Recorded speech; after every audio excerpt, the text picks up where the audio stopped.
Hi guys, Drew with Drew Talks. So last week we made a video on who was running for president, the 4 big candidates. And this week we are going to do a video on my opinions of those 4 candidates.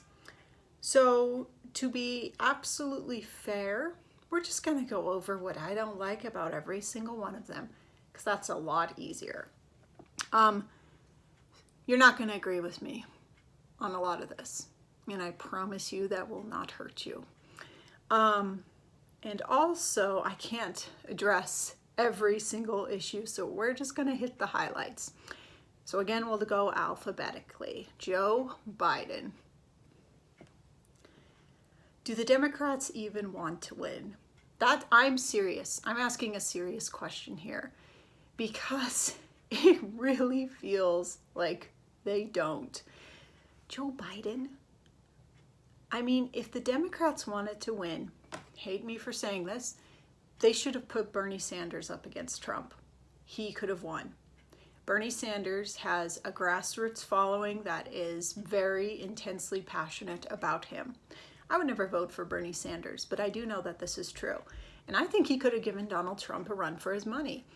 But instead, they give us their guy, their establishment guy, because I think it's more important to the Democrats to make sure that the party establishment stays the way it is rather than that they win the election.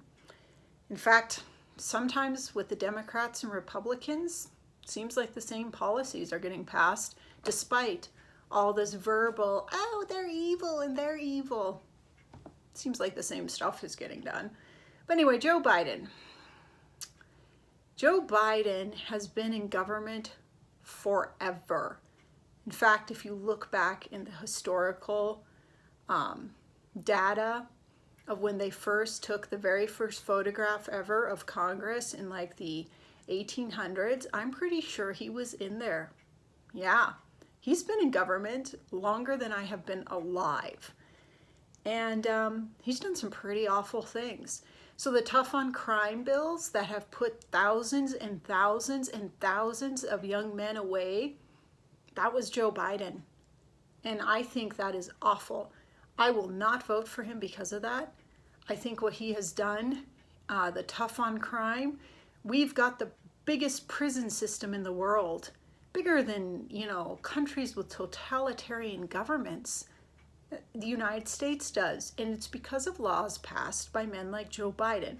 Now, I am not one for personal attacks. I don't like that. I don't care if somebody looks funny or they talk funny, anything like that. They dress funny. That's not anything that interests me, and I don't like to talk about it. I am going to say this about Joe Biden.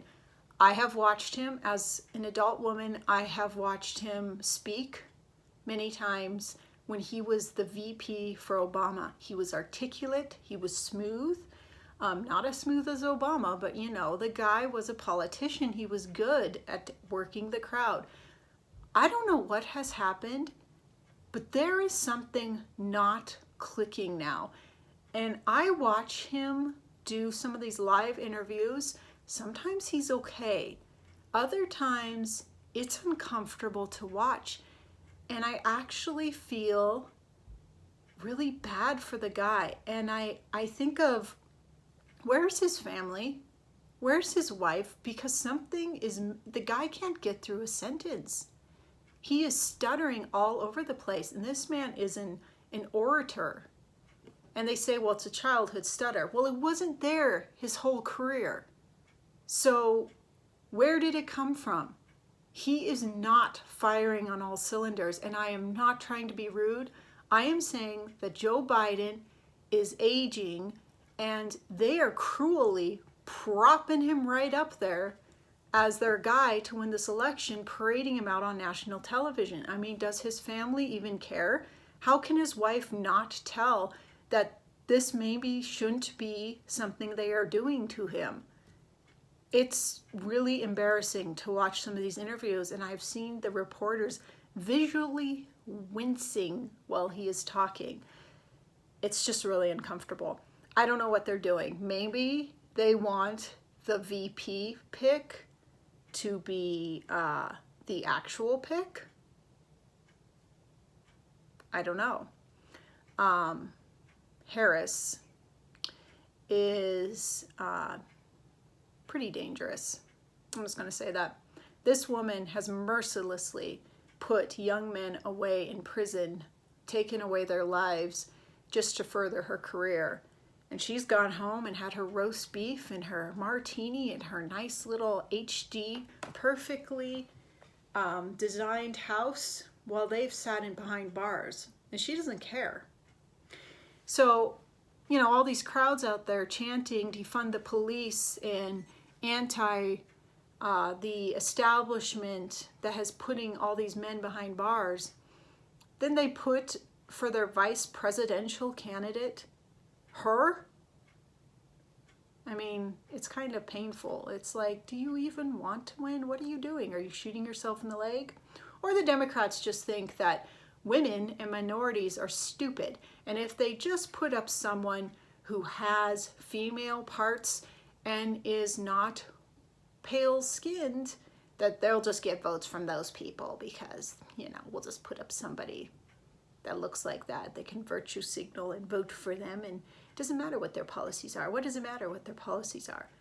We're just garnering votes. So anyway, I find it insulting. I would never vote for that woman. I would never vote for Biden because they have merciless policies. They don't care about people. They're throwing them behind bars for doing stuff they do. You know, like they've smoked pot, but man, that young man that smoked it, there goes his life. That's hypocrisy. And I don't want those people running the country. Anyway, that's what I have to say about Biden. All right, next up, Howie Hawkins with the Green Party. I'm going to do something incredibly unfair. I don't belong to any political party, so normally I don't just criticize somebody based on the party they're with. Normally I criticize their personal policies, but with the Green Party, I am going to make a big exception. I will never, ever, ever, ever, ever, ever, ever, ever vote Green. You might ask why. I know the Green Party has more policies than just environmentalism, but that is their main policy. And I'm going to tell you right up front, I am a rural agriculture girl from the state of Montana, and I live in an area that has pristine waters, clean air, beautiful open landscape. And I will tell you straight up, the environmental groups are the boogeymen to these small communities. Their greatest fear is having some environmental group from some polluted, disgusting city swoop down and tell them exactly what they're doing wrong and destroy their way of life, their community, and the wildlife in that area. Now, I know that sounds ridiculous to you, but it happens.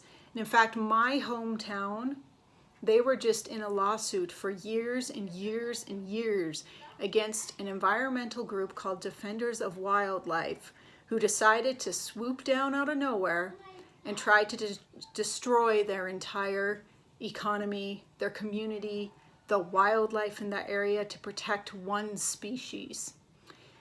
This is what these environmental groups do. They've got these big lawyers. They will spend millions of dollars, and honestly, they're really just money-making enterprises.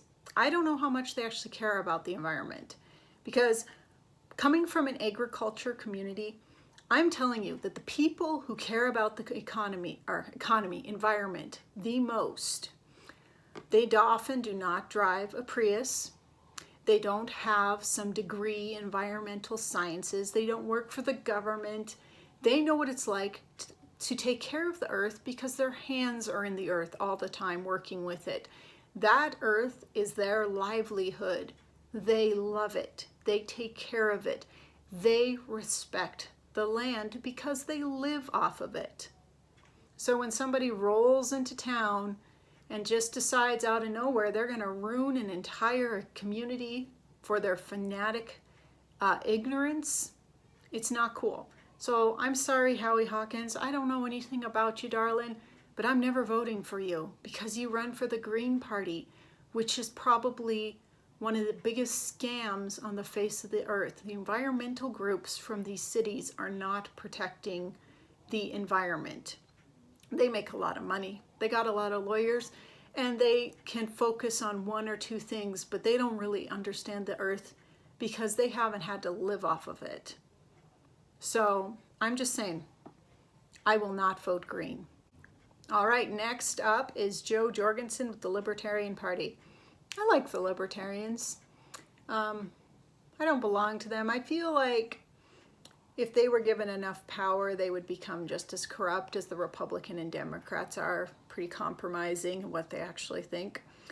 But overall, I mean, they're a small party, and I do enjoy a lot of their policies. However, Jo Jorgensen, what I don't like about her, she's pro-choice, which is a pretty common thing you find in the Libertarian Party, and I lean more pro-life, so that doesn't really align with me. Also, get that woman off of social media. Man, she says dumb things. And then she contradicts herself. So I find that really fascinating. Either she is not running her tweet or her Facebook, and she's got a team that has multiple ideas and they're all contradicting each other, or she is pandering to people pleasing, because she'll put up something that is awful, and libertarians aren't super loyal, so they'll correct her and say, I can't believe you posted that, and then 2 hours later she comes out with something that says the complete opposite and tries to backpedal. It's like, are you just trying to make everyone happy? Because you're going to end up pleasing nobody doing that. So seriously, she might be too eager to please to be a good leader. And that's really what I've got on her. Again, pro-choice, and not really taking a hard stand on a lot of things, but also trying to go with the trend. Like when Harris became the VP pick for Democrat, first she puts out, Jo Jorgensen puts out, oh, how incredible, another woman running. And then she puts out, Harris is the worst pick in the world. It's like, well, which is it? Which is it? So it's hard for me to respect that. All right. Last, but certainly not least, Donald Trump. All right, here's the thing about Donald Trump. He is a celebrity, which means he's got a whole group of fanboys. He can do whatever he wants, and they'll be like, this is amazing. Way to go, Donald. Which you see with celebrities. So Donald Trump has a ton of fans, and he also has a big mouth. So he says some things that are just awful, and people just eat it up. They hate him for it. They love him for it. It causes all this drama. It makes him seem super hardline, like he's gonna go in there and get stuff done, and he's just, you know, grabs life by the balls. That's the kind of guy he is. When you actually look at his policies, Donald Trump is not as hardline on all this stuff as he pretends to be and as his fans claim he is. Donald Trump is the first president that has managed to put every single man, woman, and child on socialism in this country during this pandemic. Now, either you are for socialism or you are against it. You don't get to pick both. And I, on principle, do not stand with socialism because I believe it is a system of violence. I love helping people. I don't believe in beating people up, throwing them in cages, and extorting their money from them to make it happen. Socialism is violence, and that is why it's wrong. And that's why it perverts a society. Donald Trump is not as supportive of Second Amendment rights as he claims to be. Donald Trump, he's actually pretty moderate. I'm going to be honest. His policies, they aren't as, the left makes it seem like Donald Trump is this hard and conservative. that is just switching everything up in there. No, no, he's not. We are still in a lot of wars that we should not be in. Our foreign policy hasn't changed at all. And I don't care if people are like, oh, it's gotten like 5% better. No, no. He has had 4 years to do some stuff. And all I've heard is people say, oh, he's just got bad advisors around him. Or, you know, he's getting bad press. You know what? If I were hired to do a job and in 4 years I'd only accomplished what he's accomplished, and I sat back and was like, wait a second. It's all these people around me, all these advisors I have. You know what Donald Trump would say to me if I worked for him? You're fired. That's what he would say. Because 4 years, this kind of result, no. I don't think he's done very much at all, especially the stuff he claimed to do. The drain the swamp, yeah, that never happened. Never happened. The swamp is still there in Washington. There was no draining involved. I think he's been a weak leader. I think that because he'll say he's going to do something, and then they get those boys in Washington in there who have been there forever, and they sit down and have a good chat with him, and he goes this way on what he was going to do. So what a big disappointment. You can get as angry at me as you want, but I have seen him pick on people that are actually conservatives in government because they're not going to do what he wants because it's not conservative. So I don't like that at all. And to be honest, the wall drama that went on for years, this little side horse and pony show, like we have a problem with immigration, so we're just going to build a wall. I don't like walls because walls can be used to keep people in just as easily as keep people out. I do not like walls. I think it was a sideshow, a big cost money garnering thing. Somebody made money off of that. It wasn't American people, I guarantee you that. I've driven into Mexico through El Paso. I wouldn't build a wall. I don't think it's the way to go. I think our problem with immigration is addressed in other areas. For example, one of the main problems we have with people coming over from Mexico to the United States is the cartels. The cartels are evil. And you know where they got their power from? The United States prohibition laws have given those cartels in Mexico more power than their own government lets them have. That's how they got powerful. The drug war has caused more damage than drug addicts using drugs. And it hasn't stopped drug addicts using drugs. So, I'm sorry, the wall is a sideshow. It's like a Band-Aid on cancer. That doesn't work.